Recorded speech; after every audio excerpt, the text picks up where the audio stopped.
Bible గ్రంథంలో నుండి ఈ పూట ధ్యానము కొరకు అపోస్తలుడైన పౌలు ఫిలిప్పీయులకు రాసిన పత్రిక 3వ అధ్యాయము 13వ వచనాన్ని చదువుకుని దేవుని వాక్యమును ధ్యానం చేద్దాం.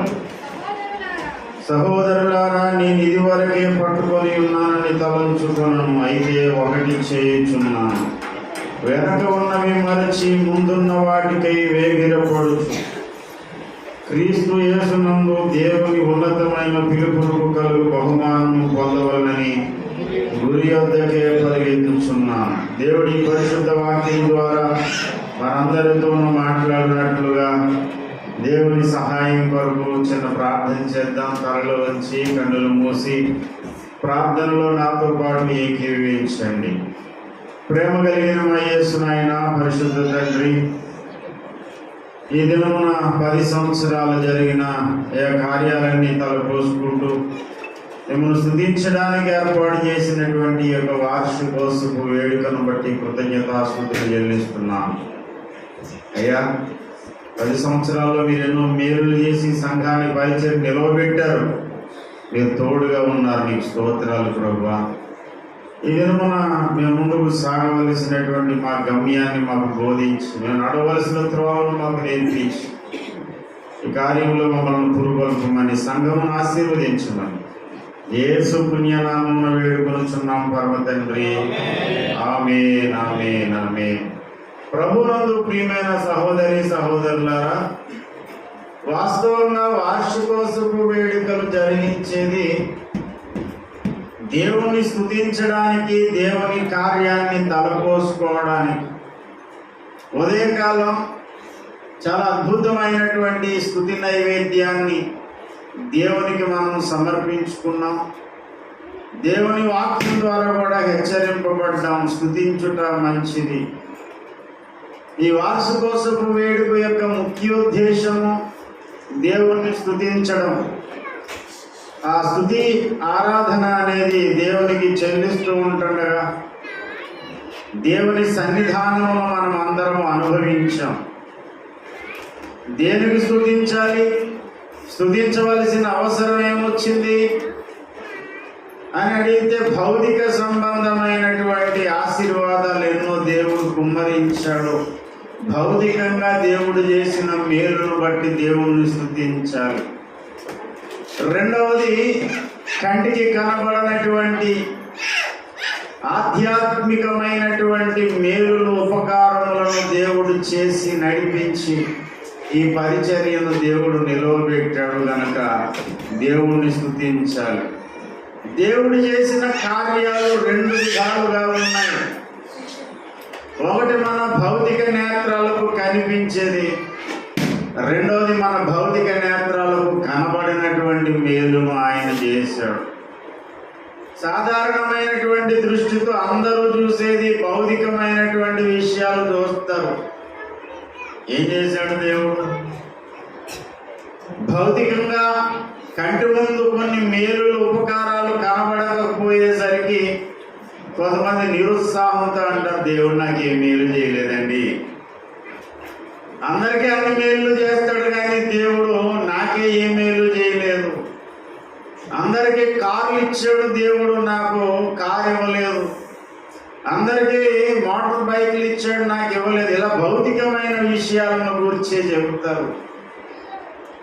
వాస్తవంగా దేవుడు చేసినటువంటి ఆధ్యాత్మిక మేలులను, ఉపకారాలను చూడగలిగిన నాడు భౌతికమైన విషయాలను మనం అంతగా పట్టించుకో.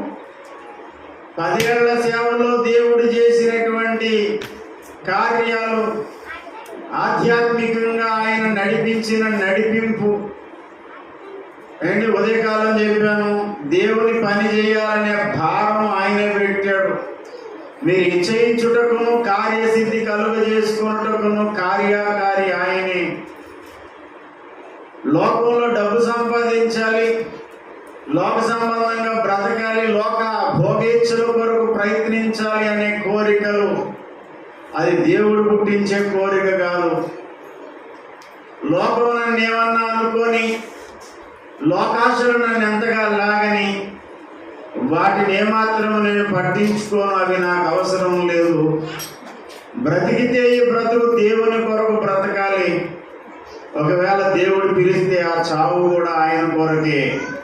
బ్రతుకుట క్రీస్తే, చావైతే లాభము అనే తీర్మానం ఎవరికి కలుగుతుందంటే దేవుడు కొంతమంది హృదయాలను రేపితే కలుగుతుంది తప్ప అది స్వచ్ఛందంగా వచ్చేది కాదు. సేవలో ఎదురయ్యే ప్రతి పరిస్థితులు ముందే కళ్ళకు కట్టినట్టు సినిమా చూపించి ఈసారి సేవ చేయను ఆయన అంటే ఎవడు ముందుకు రాడు. అంతెందుకండి, పెళ్ళయిన తర్వాత పరిస్థితులు ఎలా ఉంటాయో, పిల్లలు పుట్టాక, పిల్లలు ఎదిగాక, వాళ్ళు వదిలి వెళ్ళిపోయాక జీవితంలో ఎదురయ్యేటువంటి సుఖ దుఃఖాలన్నింటినీ కూడా ఎవరెవరికో జరిగేది కాదు, నీకు జరిగే సినిమా అంతా నీ కళ్ళ ముందు ఒకసారి చూపెడితే ఎవడు చేసుకుంటాడు పెళ్ళి? ఎందుకు సార్ బ్రహ్మచారిగా ఉండిపోవడం మంచిది అనుకుంటాడు. సేవ కూడా అలాంటిదే. సేవలో ఉండేటువంటి ఒడిదుడుకులు ఎన్నో రకాల పోరాటాలు. ఆ పోరాటాలన్నింటిలో కూడా దేవుడు విజయమునిస్తాడనే నమ్మకంతో అడుగేయగలగడం అంటే అది మనుషులు చేసిన కార్యం కాదు, దేవుడు చేసిన కార్యం అండి. ఆమోస్ గారికి తెలుదా? అంతకుముందు సేవకులను చూడలేదా? ఆయన జీవితంలో ఆయన తెలియకపోయినా, ఆ అనుభవం లేకపోయినా ఇంతకుముందే సేవ చేసిన సేవకులను చూడలేదా?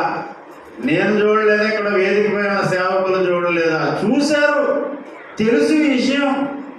సేవ అంటే ఒక ఆయన అన్నాడు, ఒక మొక్కలో సావు అన్నాడు.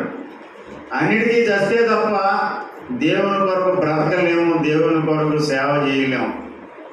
అంటే దేవుడు 4 పూట్ల భోజనం పెడితే 3 పూట్ల భోజనం పెట్టి చక్కగా సేవ ఇస్తే ఆడికేంటండి దేవుడి సేవ నొక్క పెట్టుకుని వచ్చాడు, ఎలా తిరిగాడు చూడండి, ఎలా బొజ్జలు పెంచుతున్నారు అంటారు.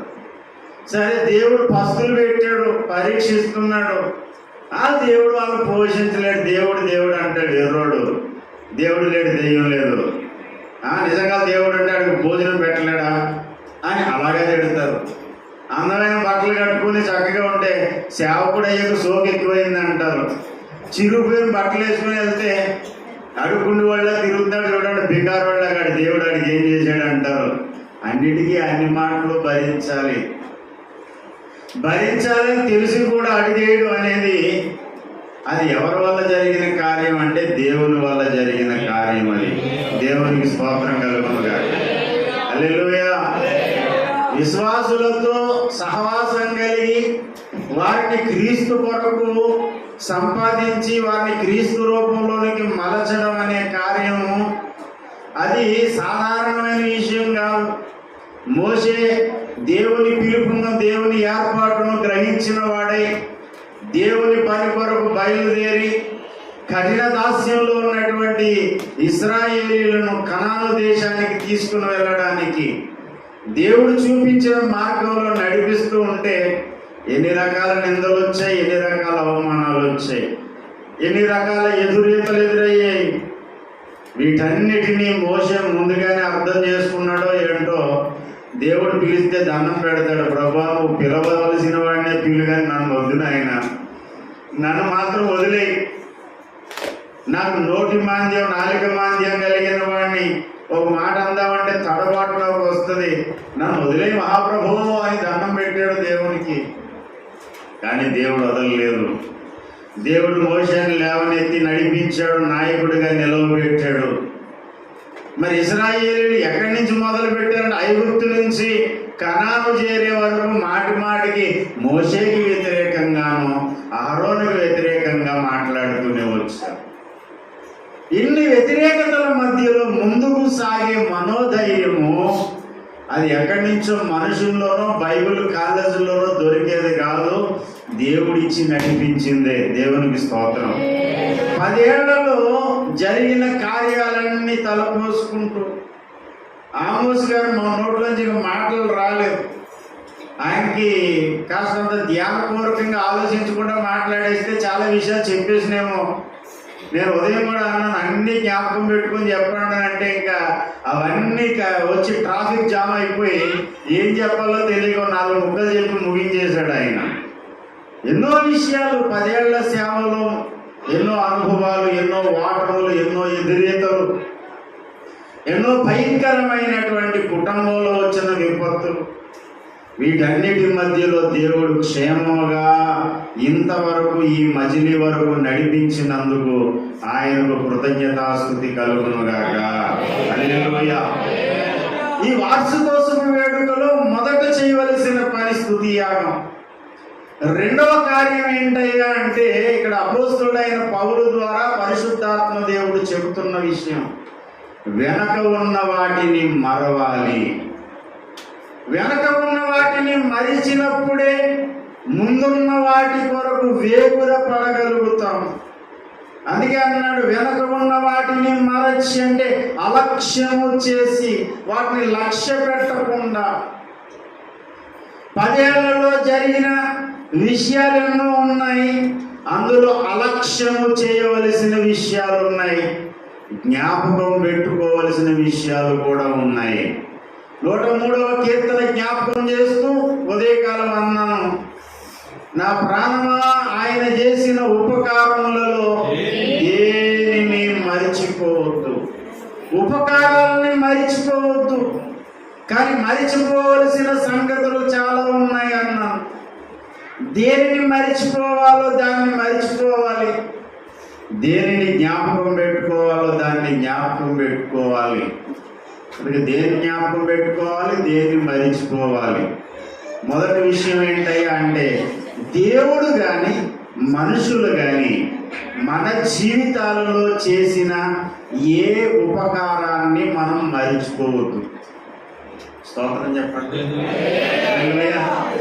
కొంతమంది ఒడ్డు దాటేంత వరకు, ఒడ్డు దాటారనుకోండి వెంటనే బోట్ తగలెడతారనమాట. యువతల నుంచి అవతల దాటడానికి వంతెన లేనప్పుడు రేవు నావలు దాటిస్తారు. యువతల నుంచి అవతలకి చిన్న చిన్న బోట్లు, పడవలు దాటిస్తారు. ఒకడు యువతల నుంచి అవతలకి దాటాడంట. దాటిన తర్వాత ఈ పడవతో నాకు పని ఏంటని ఆ పడవను తగలేసాడంట. అవతల పని అయిపోయింది, మళ్ళీ యువతలకు వద్దాం అనుకునేసరికి పడవలేదు.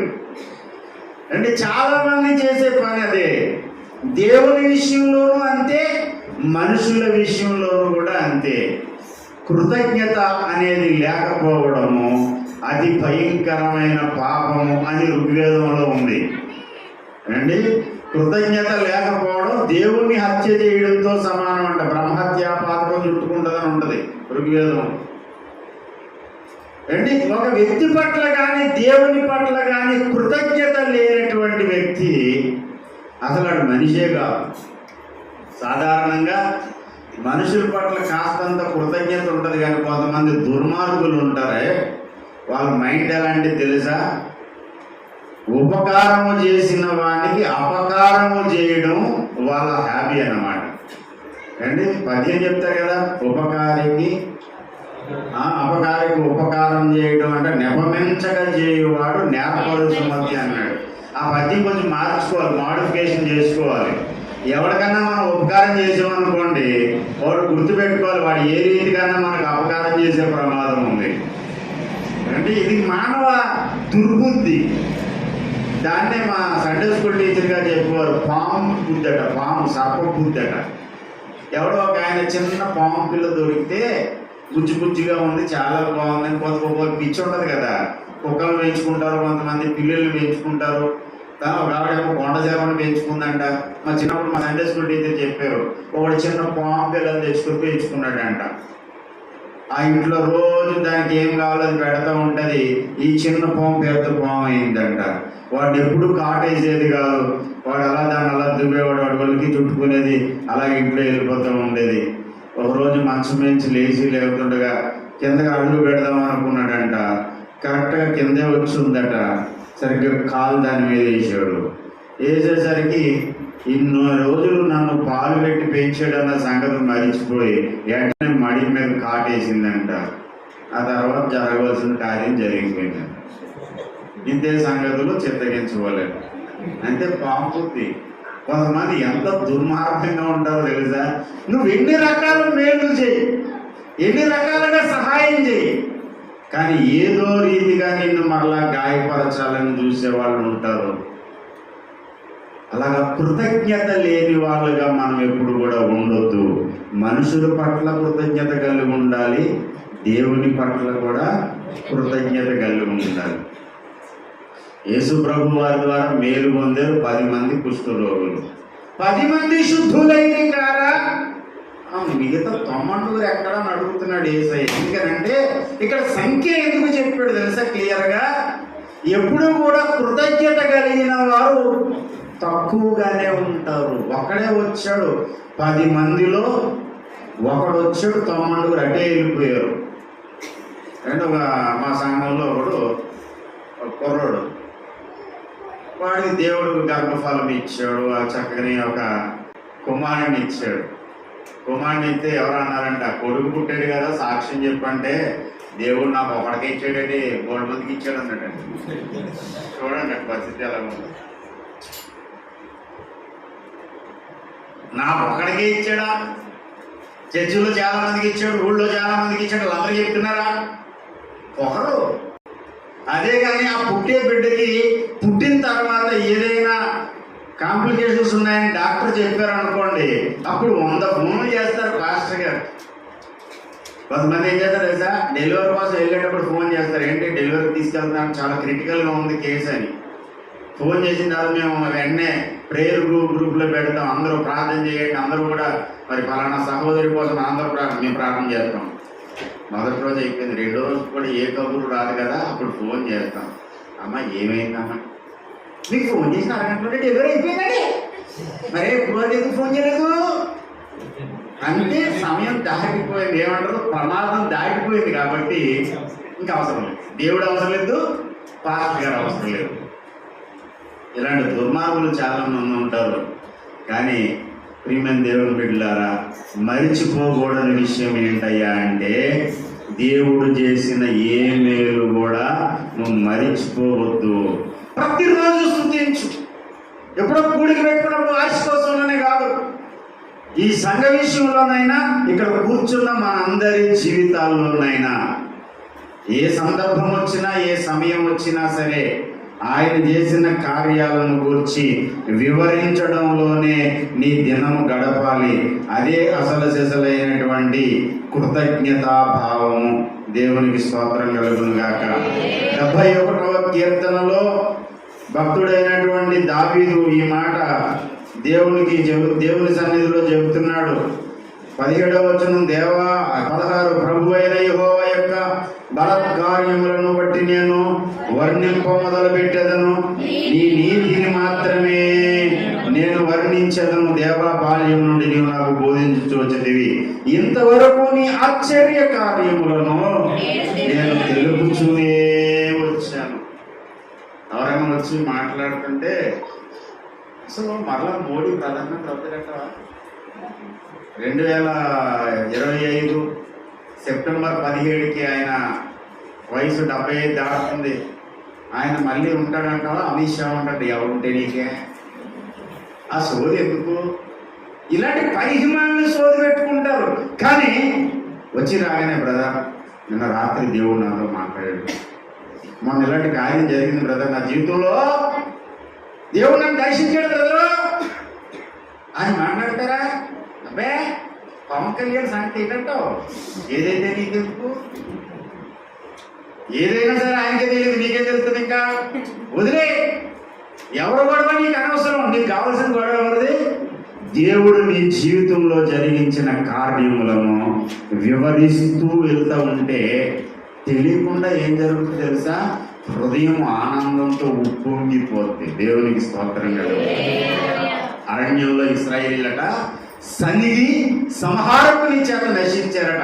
అసలు సనుగు ఎందుకు వస్తుంది తెలుసా? చేసిన కార్యాన్ని మర్చిపోయినందుకు వస్తుంది.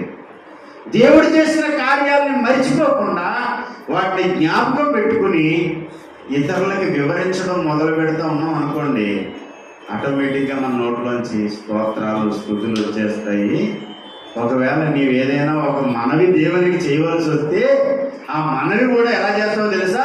కృతజ్ఞతాపూర్వకంగా చేయగలుగుతావు. దేనిని గురించి చింతింపకూడదు, కానీ ప్రతి విషయంలోనూ ప్రార్థన విజ్ఞాపనల చేత కృతజ్ఞతాపూర్వకముగా మీ విన్నపములను దేవునికి తెలియజేయండి అంటాడు ఫిలిప్పీయులకు రాస్తూ అపోస్తలుడైన పౌలు. కృతజ్ఞతాపూర్వకంగా నీ విన్నపాలు ఎప్పుడు చెప్పగలుగుతావంటే ఆయన చేసిన ఉపకారములలో దేనిని మరిచిపోకుండా జ్ఞాపకం పెట్టుకుంటే ఏమని ప్రార్థన చేస్తావు అంటే ఇప్పుడు ఆమోస్ గారు ఇంకో చోట స్థలం ఉంది, అక్కడ మందిరం కట్టాలి అని ప్రార్థన అవసరత అడిగారు. ఇప్పుడు ప్రార్థన చేయాలనుకోండి, ఏమని ప్రార్థన చేయాలి? ప్రభువా శివరాంపురంలో మందిరం కట్టించిన ఆయన అడుక్కోవడం. అలా అడుక్కోకూడదు. ఎలా అడుక్కోవాలి? కృతజ్ఞతాపూర్వకంగా. ప్రభువా కసింకోటలో చేతిలో చిల్లుగా లేనప్పుడు ఎంత మందిరం కట్టించేవయ్యా అనేసరికి గుండెల నిండా స్తుతి పొంగిపోద్ది కదా. ఇప్పుడు ఏమంటాం? శివరామపురంలో మందిరం వెళ్తున్నాయన నీకు, అది కూడా కట్టించేస్తావు. అడుక్కోనప్పుడు స్తుతించేస్తుంటాం అన్నమాట. దేవునికి స్తోత్రం కలుగును. కృతజ్ఞతాపూర్వకంగా స్తుతించాలంటే నువ్వు ప్రతిసారి జ్ఞాపకం పెట్టుకుంటూ ఉండాలి. ప్రార్థన చేసినప్పుడైనా ఇతరులతో నువ్వు మాట్లాడినా సరే ఏం చేయాలి? దేవుడు చేసిన మేలుని ఎప్పటికీ నువ్వు మరిచిపోకూడదు. మరి ఏం మర్చిపోవాలి సార్? ఏం మర్చిపోవాలి తెలుసా? ఎవరైనా నీకు చేసిన అపకారాలు ఉంటాయి చూడు, ఇది మాత్రం మర్చిపోమండి. భార్య భర్తల మధ్యలో గొడవలు వస్తాయి చూసారా? ఆ గొడవలు ఎప్పుడు అనుకుంటున్నారు? ప్రధానంలో చీర దగ్గర నుంచి మొదలవుతుంది గొడవ. ప్రధానంలో భలే గొప్ప చీర పంపించేవాళ్ళే, ఆదివారం చెప్పిన వాక్యం గుర్తుండదు. అంతకు ముందే వారంలో కొన్న చీర పట్టు చీర గుర్తుండదు. ఎప్పుడో పెళ్ళైన మొదటి వారంలోనంట మొదటి పెళ్లి రోజు కొన్న చీర ఇవి గుర్తుంటాయి. పనికి మాలిన విషయాలు గుండెల నిండా నింపుకున్నవాడు ఏనాటికి ప్రయోజనకరమైన వ్యక్తి కాలేడు. ఎప్పటికప్పుడు నీకెవరెవరైతే అపకారం చేశారో, ఎవరైతే నిన్ను హింసించారో, ఎవరైతే నిన్ను తోలనాడారో, ఇవన్నీ దేవుని సన్నిధిలో పెట్టి ప్రభువా ఇవి నా హృదయంలో నుండి తొలగించు తండ్రి అని నువ్వు ప్రార్థన చేసి తీసేసుకుంటావో అప్పుడు నీ మనసంతా ప్రశాంతంగా ఉంటుంది. దేవునికి స్తోత్రం. చాలా మంది దేవుని పిల్లలు బీపీ షుగర్తో ఎందుకు బాధపడతారు అంటున్నారండి? హ్యాపీ లేక బీపీ ఎందుకు లేదు హ్యాపీ అంటే వాడిని చూడగానే గుర్తొచ్చేది, వీడు నన్ను అంత మాట అన్నాడు కూడా కాదు, ఎవరో చెప్పారు. ఒకరి దగ్గర నుంచి మాట ఇంకోళ్ళ దగ్గరికి వెళ్ళి వాళ్ళ దగ్గర నుంచి నీ దగ్గరికి వచ్చిందంటే అది ఎన్ని రకాల మోడిఫికేషన్ జరుగుంటుందో. కానీ మనకు మాత్రం అపకారాన్ని మాత్రం మరిచిపోం. కొంతమంది అంటారు నా గుండెలో దాచేసుకున్నానండి. దాచేసుకోవడం ఏదైనా దేవుని వాక్యమా? పనికి మాలిన చెత్త మనసు నిండా పెట్టుకున్న విశ్వాసుల హృదయాల్లో వాక్యం ఉండదు. కొంతమంది అంటారు నాకు జ్ఞాపక శక్తి ఉండదండి, చాలా మతిమరుపు నాకు అని పట్టాభిరామ గారి దగ్గరికి వచ్చాడంట వాడు.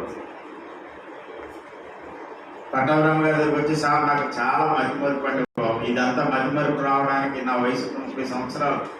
ఈ మతిమరుపు అందరికి కారణం మా మామయ్య చెప్పిన శాపం అండి. మా మామయ్య నేను 7th క్లాస్ చదివేటప్పుడు అన్నాడు, ఒరే నువ్వు బుద్ధిహీనుడు రా, నువ్వన్నీ మరిచిపోతావురా, నీకు ఇదేరా శాపం అన్నాడండి. ఎప్పుడన్నాడు ఈ శాపం? ఎప్పుడన్నాడు? 7th క్లాస్లో అన్నాడు. కాబట్టి ఏమొచ్చిందంట? అన్నీ మర్చిపోతాడంట. నిజంగా మర్చిపోతే వాళ్ళ మెట్లు శాపం మర్చిపోరు కదా. 7th క్లాస్లో శాపం 30 సంవత్సరాల వయసులో గుర్తుంది నీకు. మర్చిపోవడానికి కారణాలు అవి కాదు సార్. వాక్యం ఎందుకు గుర్తుండడం లేదు? నేను ప్రతి వారం అడుగుతాను మా చర్చిలో, పోయిన వారం నేను ఏం చెప్పాను, అంతకుముందు వారం ఏం చెప్పాను, బైబిల్ స్టడీస్ పెట్టి మళ్ళీ వీళ్ళకి ఎగ్జామ్ పెడతాను. ఎందుకంటే మర్చిపోవడానికి వీలు లేదు. నేను మర్చిపోను, వాళ్ళని మర్చిపోనివ్వను. దేవునికి స్తోత్రం. చాలా మంది వాక్యాన్ని వెంటనే ఈ చెవులోంచి వింటారా, మెట్లు దిగి కిందకి వెళ్ళే లోపల యువత చెవులోంచి వదిలేస్తారు. కొంతమంది అంత టైం కూడా తీసుకోరు. ఈ ప్రసంగం పూర్తయిన తర్వాత నేనేం మూలవాక్యం చెప్పానంటే అలా మూలని చూస్తూ ఉంటారు. ఏంటో తెలియదు, కారణం ఏంటో తెలియదా? లోపలికి వెళ్ళడానికి ఖాళీ ఎక్కడ ఉందండి? వీడియో తీసేటప్పుడు మెమొరీ ఫుల్, ఖాళీ లేదు. ఎందుకంటే డెలీట్ చేయరు. అనవసరమైనవి ఎప్పటికప్పుడు నీ మెమొరీలోంచి తీసి అవతల పరేస్తే అప్పుడు కొత్త సంగతులు లోపలికి వెళ్తాయి అన్నమాట. దేవునికి స్తోత్రం చెప్పండి. ఈ 10 ఏళ్లలో ఎవరెవరిని ఏమేమన్నారు? ఒకవేళ దైవజనుడు విశ్వాసిని గాయపరిచే మాట అన్నాడా? చెప్పిన ప్రసంగాలు, చూపిన ప్రేమ ఇవన్నీ గుర్తురావు. ఒక మాట కానీ అన్నాడు అనుకోండి, అన్నదాని మాట అనేసాడు అనుకోండి పాస్టర్ గారు, ఎందుకన్నాడంటే బాగా కాలిపోయింది పాపం. మోషే గారు ఆ మాట ఎందుకన్నాడంటే పాపం ఈ పెట్టిన బాధకి సామాన్యుల బాధ పెట్టారా, ఆ బాధ అంతటి ఆయన ఏం చేశాడంటే ఒక మాట తోలనాడు. ఆ మాట కూడా దేవుడు పట్టుకున్నాడు. విశ్వాసం ఇదే పట్టుకుంటారు. ఇంత మాట వేసాడండి ఆమోసానిగా, నేను చర్చికి వెళ్ళనంటే ఆయన మంచోడే. మరి మంచోడైతే అలసలేదు. వాకిలో బాగా అన్ని బాగుంటాయండి, కానీ నన్ను అలాగంటే నాకు నచ్చలేదు. ఒకడు ఎలాగ వచ్చాడు మా సంఘానికి, వేరే సంఘం నుంచి వచ్చాడు. పాస్టర్ గారు మంచోడు కాదు, నేను చచ్చి మానేస్తున్నాను, ఎందుకు నీ దగ్గరకు వచ్చేస్తాను అన్నాడు. సరే వద్దులే, అసలు ఎందుకు వస్తావు, ఎందుకు మీ పాస్టర్ గారు ఏ తప్పు చేశాడు అని అడిగాను. సంఘ పెద్దండి ఈయన.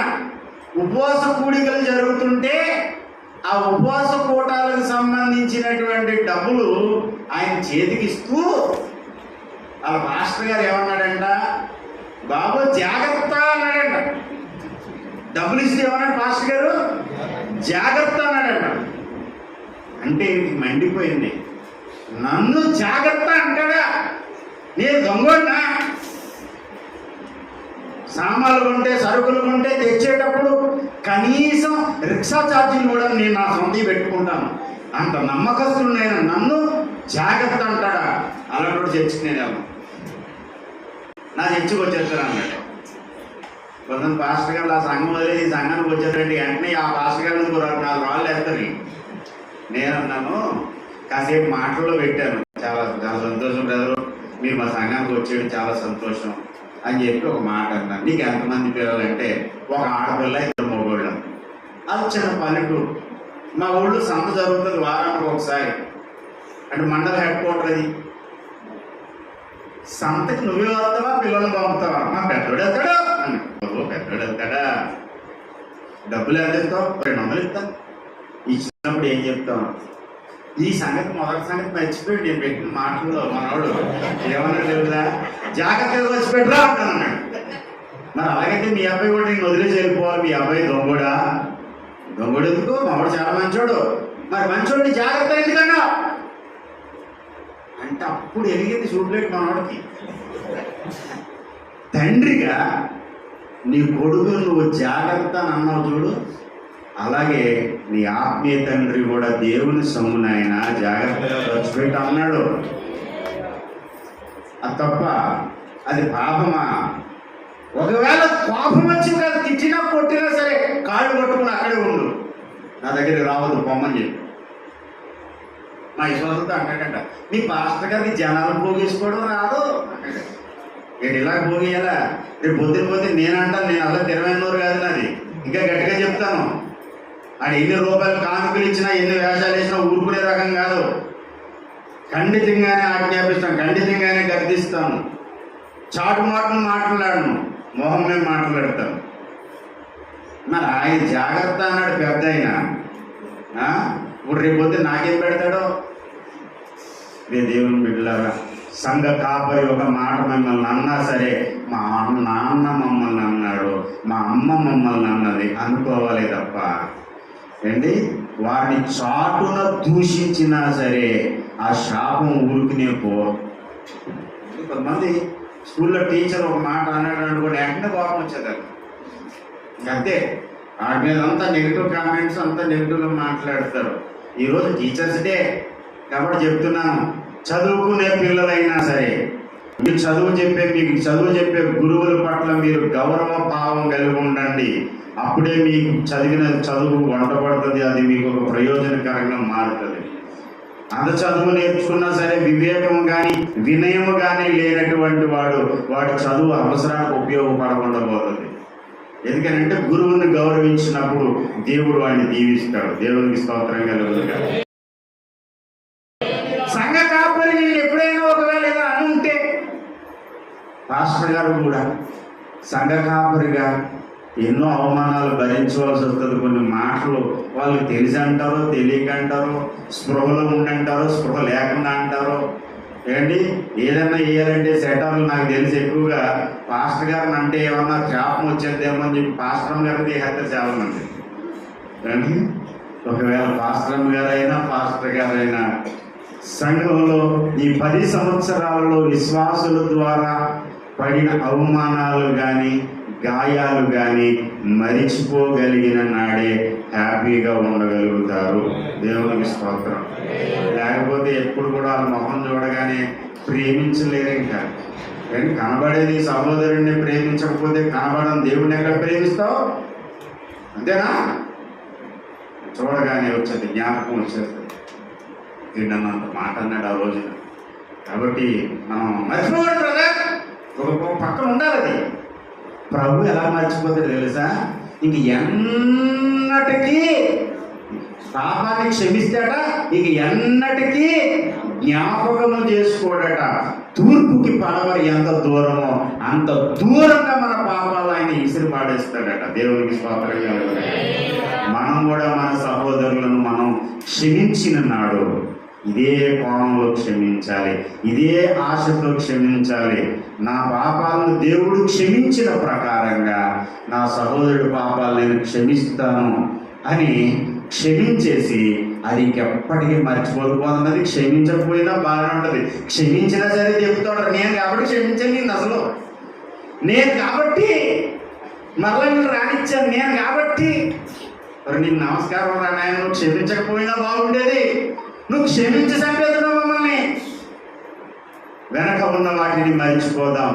వెనక ఇప్పటి వరకు మీ జీవితంలో ఎవరెవరి ద్వారా మనుషుల వల్ల కలిగిన అవమానాలు కానీ అన్యజనుల వల్ల కలిగిన అవమానాలు కానీ, అంటే నన్ను కూడా చాలామంది దూషించిన వాళ్ళు ఉన్నారు, లేకపోలేరు. క్షమించండి అని నేను ప్రసంగ పీఠిక మీద ఉండి చెప్తున్నాను, కానీ క్షమించడం చాలా కష్టం అండి. యథార్థంగా చెప్తున్నాను. నేను అప్పుడు ఏం చేస్తాను తెలుసా? మోకాళ్ళని ప్రార్థన చేసి, ప్రభువా నువ్వేమో క్షమించమంటున్నావు, నాకు మాత్రం ఆయన చూస్తే కైమ కొట్టేయాలనిపిస్తుంది, వాడు చేసింది చాలా అన్యాయం. నాకు యథార్థంగా చెప్తున్నాను సార్, దొంగ మాటలు చెప్పడానికి నేను నిలబడలేదు ఇక్కడ. యథార్థంగా పులిపెట్టి దగ్గర నిలబడి చెప్తున్న మాట ఇది. వాడిని చంపేయాలన్నంత కోపం వస్తుంది, ఎందుకంటే వాడు నాకు చాలా అన్యాయం చేశాడు. వాడిని నేను ఎంతో ప్రేమించాను.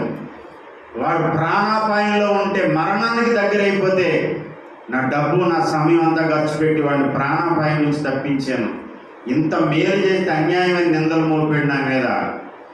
నేను వాడిని చంపేయాలంత కోపం వస్తుంది, కానీ నువ్వు క్షమించమంటున్నావు. నాకు క్షమించడం చేత కావడం లేదు. ప్రభా క్షమించడానికి నీ కృప నాకు ఇవ్వండి, వాడు చేసిన అపరాధం నేను మరిచిపోయేలాగా నాకు సహాయం చేయండి అని దేవుణ్ణి అడుక్కుంటే తప్ప వెనక ఉన్నవి మరిచి అన్నాడు ఆయన. ఆయన తీర్మానం అది. మనం తొందరగా మర్చిపోతాం చెప్పండి? నిజంగా చెప్పండి యథార్థంగా. కానీ అందరూ శ్రీ వైష్ణవులేనంట. మధ్యలో తట్టటి గంపిడి రొయ్యలు పెడితే రొయ్యలు గంప ఎగిరిపోయిందంట అక్కడ.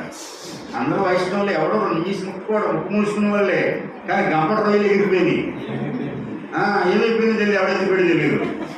నువ్వు తీసేవాడే ఇచ్చి నేను వైష్ణవ. ఇక్కడ అందరూ క్షమించేసే వాళ్ళమే, ఇక్కడ అందరూ ప్రేమించేసే వాళ్ళమే. మనందరి సినిమా తెర మీద చూపించే దేవుడు అప్పుడు తెలిసిపోద్ది ఎవరెంత ప్రేమిస్తారో ఎవరెంత క్షమిస్తారో. నిజం చెప్పండి, మాట నిజమా బద్దమా? ఒప్పేసుకోవాలి అలా యథార్థంగా. అందుకే నేను యథార్థంగా ఉన్నది ఉన్నట్టుగా, ప్రభువా నువ్వేమో క్షమించమంటావు, నాకేమో క్షమించాలని లేదు. అసలు క్షమించను అని అంటలేదు, క్షమించాలనే మనసు లేదు. నువ్వు దయచేయి ప్రభు, నువ్వు సహాయం చేస్తేనే నేను వాడిని క్షమించగలుగుతాను, దాన్ని నేను మరిచిపోగలుగుతాను అని నేను ప్రార్థన చేసుకున్నందుకే నాకు ప్రాణాపాయం తలపెట్టిన వాళ్ళకు కూడా నేను దానం చేయగలిగాను, సహాయం చేయగలిగాను. దేవుని స్తోత్రం. హల్లెలూయా. మనం మా అబ్బాయి అంటాడు, డాడీ నువ్వు ఎన్నన్నా చెప్పినా నాకు నేను క్షమించండి డాడీ. నువ్వు ఎలా క్షమించో నాకు తెలియట్లేదు, వాడిని చాలా అపకారం చేశాడు రా. అలా క్షమించడానికి ఎక్కడి నుంచి వచ్చింది ఆ శక్తి? మానవ నైజం ప్రకారం నేనే దేవుడు కాదు, నాలో కూడా అదే ఉంది. ఆదాం బుద్ధి చంపేయాలన్న కోపం వచ్చింది. ఏంటి సంఘాన్ని చిన్నాభిన్నం చేసి సంఘంలో ఒక 30 మందిని బయటికి నేను నా చేతులారా వాడికి దేవుని దగ్గరికి నడిపించి వాడిని సేవకుడిగా తరఫీదిచ్చి సేవకు అప్పగించి ఒక చోట ఇల్లు తీసి సంఘం పెట్టి, ఒరే బాబు సేవ చేసుకోరా, దేవుడు పిలిచాడు అన్నావు కదా, డయాస్ ఒకటి తయారు చేసి కానుకలు పెట్టించి ఒక 3 విశ్వాసులు పంపించి ఇన్ని మేలులు చేస్తే వాడు ఏం చేశాడంటే ఓ రోజు తప్పు చేశాడు. ఏ తప్పు కాదు, సువార్తలో మధ్యలో ఎస్కేప్ అయిపోయాడు. సువార్తకు వచ్చిన వాడు ఎందుకు ఎస్కేప్ అయిపోయాడంటే వంకలు చెప్తున్నాడు. నాకు అలాంటివి కిట్టవు, పనికి వెళ్ళామంటే ప్రాణం పోయిన పనిలో నిలబడాలంతే. మధ్యలో ఎస్కేప్ అవుతానని చెప్తావే, నాకు చెప్పాలి ఎందుకు ఎస్కేప్ అయ్యావు అని గద్దించాను అంతే. వెంటనే పార్టీ మార్చేశాడు, జెండా మార్చేశాడు, సంఘంలో 30 మందిని గలిబిలి చేసి మొత్తం సంఘాన్ని చిన్న భిన్నం చేసేసాడు. బాధలా ఎన్నో ఉపవాసాలు కన్నీరు గార్చి సంపాదించిన ఆత్మలు వాడు. చిన్న భిన్నం అయితే మంట ఉండదా? చాలా కోపం వచ్చింది, చాలా బాధ అనిపించింది, చాలా గాయపడ్డాను నేను. కొన్ని రోజులు పోయింది, వాడు ప్రాణాపాయ పరిస్థితుల్లో ఉన్నాడు. చావుకి బ్రతుకి మధ్యలో కోటిమెట్లు ఆడుతున్నాడు. వాళ్ళ అన్న వదిన గారు వచ్చి చెప్పింది, అయ్యా ఒక్కసారి రండి, ఇంటికి రండి, ప్రార్థన చేయండి అంటే నాకు మనసు ఒప్పడం చెప్తున్నాను యథార్థంగా. చచ్చిపోయేలా ఉన్నాడు, ఆఖరి ప్రార్థన చేయండి మీరు. వెళ్ళిన తర్వాత నా గుండె కరిగిపోయినట్టు అయిపోయింది. ప్రభువా వీడు నేను క్షమించున్నాను నాయన, ఎలాగైనా బ్రతకాలి, వీడు ఎలాగైనా బ్రతకాలి, ఎంత డబ్బైనా ఖర్చు పెడతాను అని చెప్పి హాస్పిటల్ తీసుకెళ్ళి అడ్మిట్ చేసి ట్రీట్మెంట్ ఇప్పించి 85,000 రూపాయలు బిల్లు అక్కడ కట్టి, ట్రస్ట్ ద్వారా బిల్లు కట్టి వాడిని హాస్పిటల్ని తీసుకొచ్చి మళ్ళీ హైదరాబాద్ పంపించి మంచి వైద్యం అందించి వాడు బ్రతికేశాడు. 2 పిల్లలు తండ్రి అయ్యాడు, ఆరోగ్యంగా ఉన్నాడు. దేవునికి స్తోత్రం, హల్లెలూయా. సేవ చేసుకున్నాడు హ్యాపీగా. ఇప్పుడు నేను మానవ సమాజం ఆయనతో ఏమనాలి చూసారా? దేవుని సేవకుల్ని నాకు ఎదురు తిరిగినందుకు దేవుడు ఆడిని మొత్తేశాడు, నేను మోసేవాడి పాయ అన్నాను అనుకోండి, సునకానన్ను కాసేపు ఆనందిస్తానేమో. వాడు బ్రతికాడు, ఈరోజు సంతోషపడ్డాడు. దేవునికి స్తోత్రం. క్షమించడం వల్ల, ప్రేమించడం వల్ల ప్రాణాలు నిలబడతాయి. ద్వేషించడం వల్ల, అసహించుకోవడం వల్ల ముందు నువ్వు మనశ్శాంతిగా బ్రతకలేవు. అందుకని చెప్తున్నాను, వెనక ఉన్నవి మర్చిపోతాం. చాలామంది మీద గాయాలు ఉన్నాయి, చాలామంది నష్టం చేసి ఉంటారు. మీకు ఎవరెవరు ఏమేమి నష్టం చేశారో, ఏమేం జరిగిందో నాకేం తెలియదు. ఇక్కడ ఉన్నటువంటి మనందరి హృదయాల్లో ఏదో ఒక గాయం ఉండే ఉంటుంది. ఆ గాయాన్ని మనం మరిచిపోయిన నాడే ముందు మనశ్శాంతిగా బ్రతకగలుగుతాము. దేవునికి స్తోత్రం కలుగుతుంది. రెండవది, మరిచిపోవలసిన రెండో విషయం చెప్తున్నాను. అదేంటంటే నువ్వు సాధించిన విజయాలు మరిచిపోవాలి. నువ్వేదైనా సాధించావా ఇప్పటి వరకు, దాని గురించి అతిశయించొద్దు. అతిశయించినప్పుడు గర్వం నీలో ప్రవేశిస్తుంది, నాశనానికి నడిపిస్తుంది. గాయాన్ని మర్చిపోకుండా జ్ఞాపకం పెట్టుకోతే కృంగిపోతావు. విజయాన్ని మర్చిపోకుండా జ్ఞాపకం పెట్టుకుంటే అతిశయంతో పొంగిపోతావు. నువ్వు పొంగిపోయినా నీకు ప్రమాదమే, కృంగిపోయినా ప్రమాదమే. పొంగిపోకుండా కృంగిపోకుండా ఉండాలంటే ఒకటే మందు, మర్చిపోవాలి. స్తోత్రం చెప్పండి. మర్చిపోవాలని వాకింగ్ అని మర్చిపోయారు కాక అమ్మా. కొంతమందికి మంచి పాటలు గుర్తుండవు, ఇలాంటివి గుర్తుంటాయి. మర్చిపోవాలి. ఏం మర్చిపోవాలి చెప్పండి? మొదట వెనకున్న వాటి వెనక ఏమున్నాయి? చాలామంది చేసిన గాయాలు ఉన్నాయి, అవమానాలు ఉన్నాయి, నష్టాలు ఉన్నాయి. ఏం చేయాలి? వాటిని హ్యాపీగా మర్చిపో. రెండోది ఏం చేయాలి? విజయాలు కూడా మర్చిపో. నువ్వేదైనా సాధించావా? నేను 2 రోజుల్లో తాగుడు మనిషి తెలుసా అంటాడు ఒక్కొక్కడు. మంచిది, సంతోషం. నువ్వు మనిషివా? దేవుడు మానిపించాడు. ఆ విజయం దేవుడి క్రెడిట్ అయింది కాబట్టి దేవుడు స్తుతించి తప్ప ఒక్కొక్కరు విజయాలను బట్టి పొంగిపోతారు. ఆమోస్ గారు ఒకవేళ అన్నాడు, కానీ ఒకవేళ ఎలాగని అన్నాడు అనుకోండి, నేను కాబట్టి ఎంత బిల్డింగ్ కట్టాను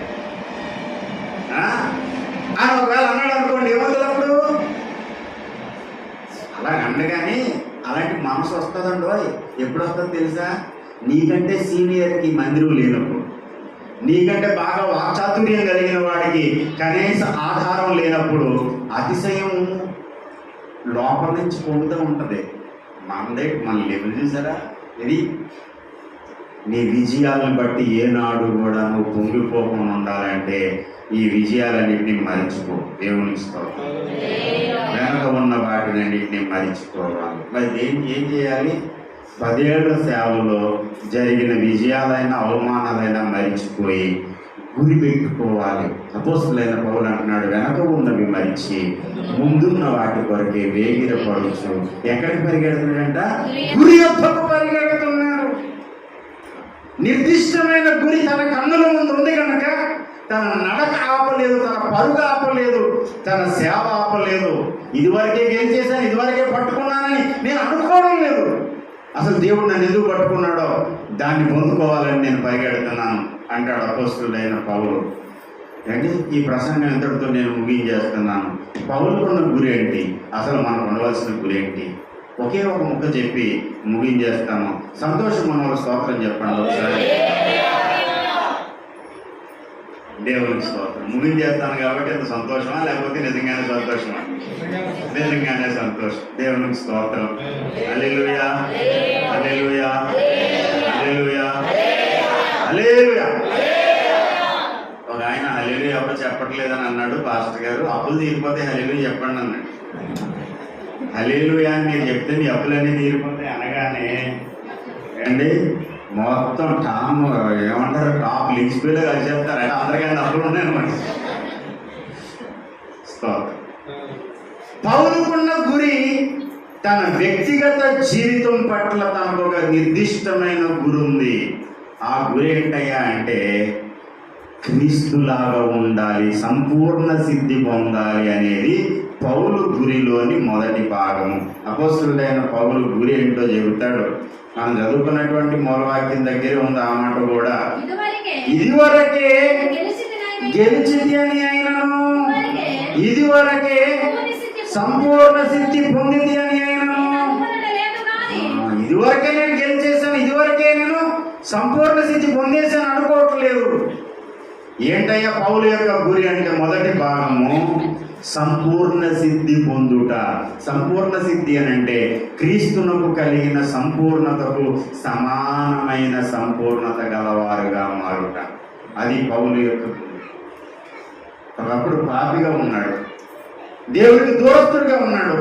పాపిగా ఉన్నాడు అనే దానికంటే పౌలు చెప్పిన వెర్షన్లో చెప్తాం, పాపులలో ప్రధానుడట. ప్రధాన పాపి ప్రభు శిలువ రక్తం చేత ఏమయ్యాడు? పరిశుద్ధుడయ్యాడు. పరిశుద్ధుడు ఏం కావాలి అంటే సంపూర్ణుడు కావాలి అండి.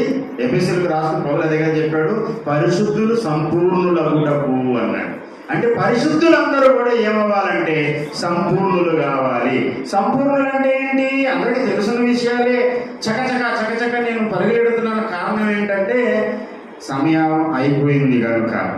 4:12 ఎఫెసీ పత్రిక.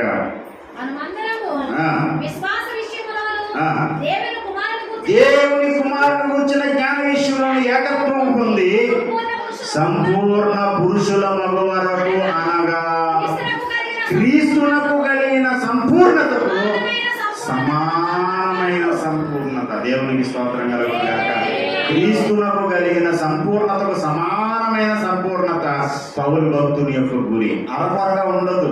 ఏదో మారం, ఏదో కొంచెం అంత లిమిట్, అంతా ఏదో బ్రతుకుతున్నాం ఏదో అనుకో లోకంలో. కానీ నీకు ఇక్కడ రాజీ పడవద్దు. ఎక్కడ? దేవుని విషయంలో నువ్వు రాజీ పడవద్దు. ఏదో కొంత మారితే పర్వాలేదండి. చదువుకునే పిల్లలు ఎలా ఉంటారో తెలుసా? కొంతమంది ఏదో పాస్ మార్కులు వస్తే చాలండి, అత్యవసర మార్కులతో అలాగే ఎక్కేయచ్చు. ఒక అమ్మాయి ఏడుస్తూ ఉంది. రిజల్ట్ వచ్చినప్పుడు ఏడుస్తుంటే ఫెయిల్ అయిపోయిందేమో అనుకున్నాను.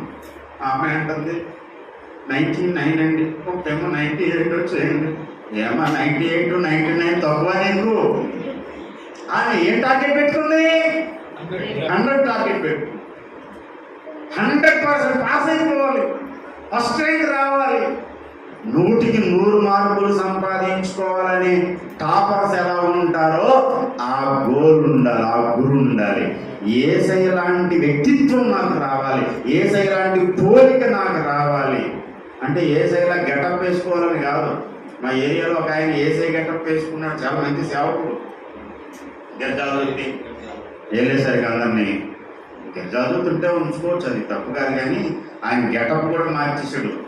విజయ్ చంద్రలాగా నిలువుటంగి వేసి సంఘంలో వచ్చిన వారందరినీ అమ్మలారా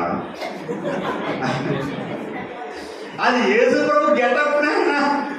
గెటప్ వేసుకోవాలంటే మరి ఆడవాళ్ళు ఏం చేయాలి? ఇప్పుడు గెటలు అంటించుకోవాలా అనేది కాదు. యేసయ్య వ్యక్తిత్వం రావాలి, దేవ స్వభావంలో పాలివారు కావాలి. యేసయ్య లాంటి ప్రేమ ఇదంతా ఒక రోజులో ఒక నిమిషంలో అయిపోయేది కాదు.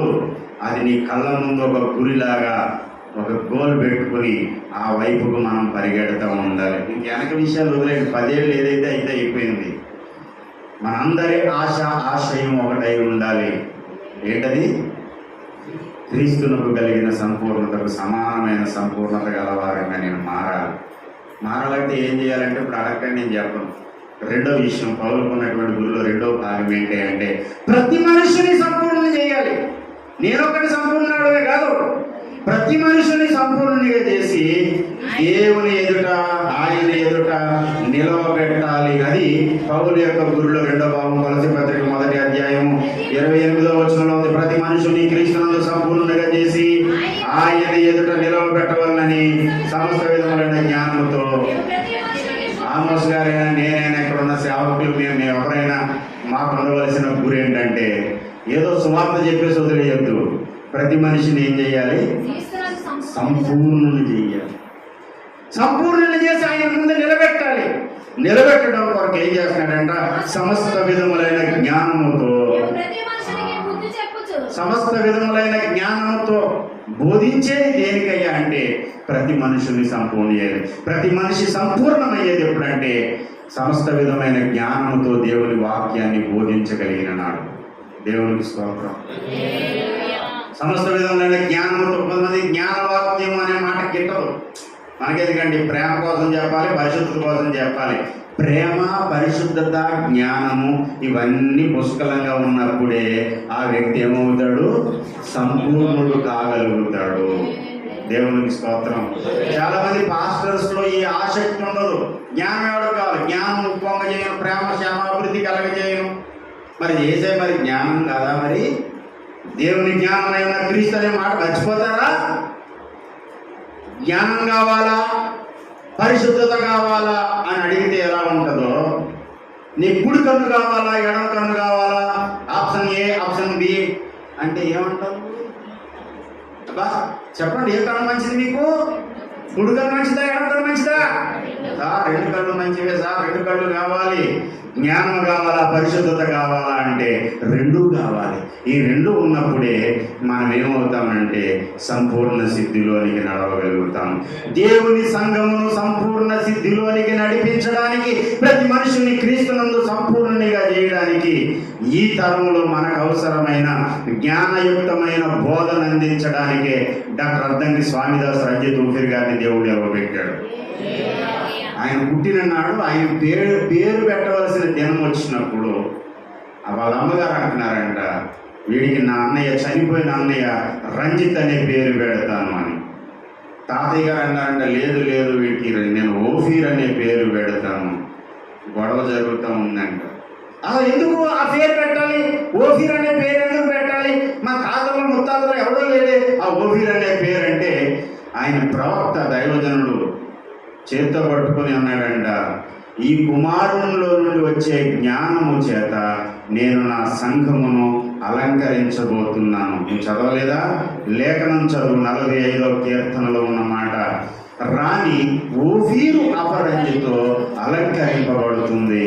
సంఘ కన్య అనే ఈ రాణి ఈ ఓఫీర్ అనేటువంటి ఈ కుమారుల్లో నుంచి వచ్చే జ్ఞానము చేత, జ్ఞాన వాక్యము చేత అలంకరింపబడుతుందని ఆనాడు ఆ పెద్ద ఆయన ప్రవచనం చెప్పి ఆ ఓఫీర్ అనే పేరు పెడితే అమ్మగారు అన్నారంట, అయినా సరే మా అన్నయ్య పేరు కూడా కలపండి అని చెప్పి ఆమె కూడా ఆ పేరు కలిపారు, అందుకని ఆయన పేరు రంజిత్ ఓఫీర్ అయ్యింది. దేవునికి స్తోత్రం అండి. రంజిత్ ఓఫీర్ గారు నీకు నచ్చినా నచ్చకపోయి ఆయన గ్రంథాలు చదువు. ఆయన నాకు నచ్చదండి, పోలే నాకు నచ్చదు, నువ్వంటే నాకు నచ్చదు, నేనంటే నీకు నచ్చదు, నువ్వు నాకు నచ్చడం నేను నీకు నచ్చడం ముఖ్యం కాదు. ఆయన ద్వారా దేవుడు పంపించిన జ్ఞానవాక్యం నీకు నచ్చాలి. అప్పుడే నీవు సంపూర్ణ సిద్ధిలోకి వెళ్ళడానికి దారి దొరుకుతుంది. ఈ మాట వినడానికి నీకు కష్టంగా ఉన్నా ఒకసారి ఇది నిజమో కాదో తెలుసుకోవడానికన్నా చదువు, ఆ తర్వాత నువ్వు ఇదే మాట అంటావు. దేవునికి స్తోత్రం కలుగునుగా. హల్లెలూయా. ఒక ఆయన చర్చిలో పాస్టర్ గారు చెప్పారంటే ఏ పుస్తకాలన్నా చదువుగాని రంజిత్ ఓఫీర్ గారి పుస్తకాలు చదవద్దని చెప్పాడంట. అలా చెప్పినందుకు ఆ కుర్రోడు గ్రంథాలు తెచ్చుకుని చదివిన తర్వాత అర్థమైంది, ఓరు నాయన ఇన్ని విషయాలు ఉన్నాయి ఇందులో, నేను ఎంతకాలం మిస్ అయిపోయినా మొత్తం చదివేసాడు పుస్తకాలని అండి. నిన్ను సంపూర్ణ సిద్ధి వైపుగా నడిపించడానికి దేవుడు ఓఫీర్ గారు అనే ఒక సాధనాన్ని వాడుకున్నాడు. ఆయన పైనుంచి దిగొచ్చినోడు కాదు. దేవుని సంఘాన్ని సంస్కరించడానికి ఒకప్పుడు మార్టిన్ లూథర్ను వాడుకున్నాడు దేవుడు, ఒకప్పుడు జాన్ వెస్లీని వాడుకున్నాడు, ఒకప్పుడు పిఎం సామ్యూయల్ గారిని వాడుకున్నాడు. ఇప్పుడు దేవుడు తన దాసుడు రంజిత్ ఓఫీర్ గారి నోట్లో వాకు పెట్టాడు. ఒక్కొక్కరికి ఒక్కొక్క తలాంతి ఇచ్చాడండి దేవుడు. అవన్నీ వినియోగించుకున్నప్పుడే మనం బాగుపడగలుగుతాం. నాకు ఏసన్ గారు ఇష్టం ఉండదు అనుకుంటే ఇష్టం లేకపోయినా ఆయన పాటలు పాడతాం. కొంతమంది ఏసన్ గారు అంటే పడదని వాళ్ళు కూడా ఉన్నారు, ఆ బ్యాచ్ కూడా ఉన్నారు. కానీ ఈ పాట ఎత్తుకుని సుగుణాల సంపన్నుడు అని ఎత్తుకుంటాడు. అదేంటి మరి ఆయన రాసిన పాట కూడా నీకు నచ్చకూడదు కదా. నీకు నచ్చినా నచ్చకపోయినా దేవుడు ఆయన్ని ఆ పాటలు రాసి వారం ఇచ్చి నిలబెట్టాడు, వాడుకుంటున్నాడు. ఆ పని కొరకు దేవుడు ఆయన నియమించాడు. ఆయన పాటలు వాడుకుంటే నువ్వు బాగుపడతావు. దేవునికి స్తోత్రం. హల్లెలూయా.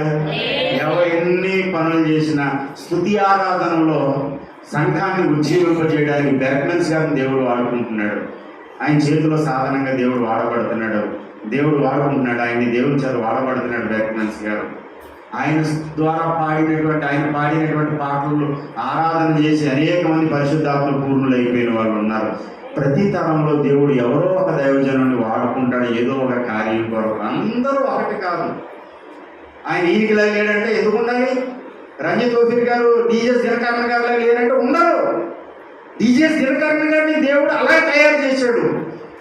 అనేక మంది స్వస్థత పొందడానికి, ప్రవచన వరం చేత దీవించబడ్డానికి ఒక సాధనంగా డిజెస్ దినకరణ గారిని దేవుడు వాడుకున్నాడు ఆ తరంలో. అలా ఈ తరంలో జ్ఞానవాక్యాన్ని బోధించడానికి లోతైన మర్మములు, తరములలోను యుగములలోను మరుగు చేయబడినటువంటి సంగతులు బయలుపరిచి తన దాసుని నోట్లో నుంచి కలములో నుండి మాటలు గ్రంథాలు రప్పించాడు. ఎందుకనంటే ప్రతి మనుషుని సంపూర్ణ చేయడానికి సమస్త విధములైన జ్ఞానంతో దేవుని వాక్యాన్ని దేవుడు మనకు అందిస్తున్నాడు. వెనకున్నాయన్నీ మర్చిపోతామండి. ఇదంతా వదిలేస్తాడు ఒకడు. ఓఫీర్ గారిని ఎత్తుకు రంగు చేసుకున్నారు, చేతికి ఉంగరం పెట్టుకున్నారు.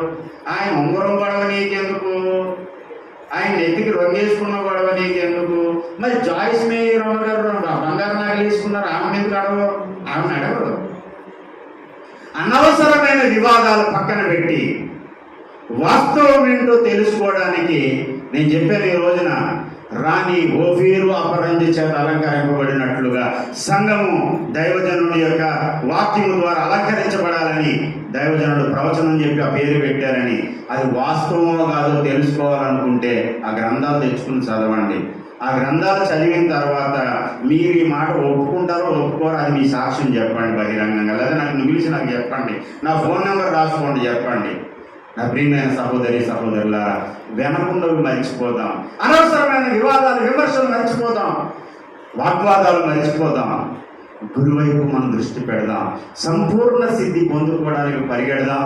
అనేకులను సంపూర్ణలు చేయడానికి, అనేకులను అగ్నిలో నుండి లాగినట్టు బయటికి లాగడానికి మనం ప్రయత్నం చేద్దాం.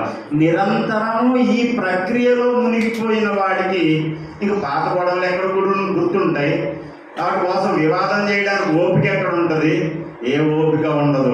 సమయం అంతా దేవుని పనిలోనే మనం ఖర్చు అయిపోతుంది. దేవునికి స్తోత్రం కలుగుతుంది.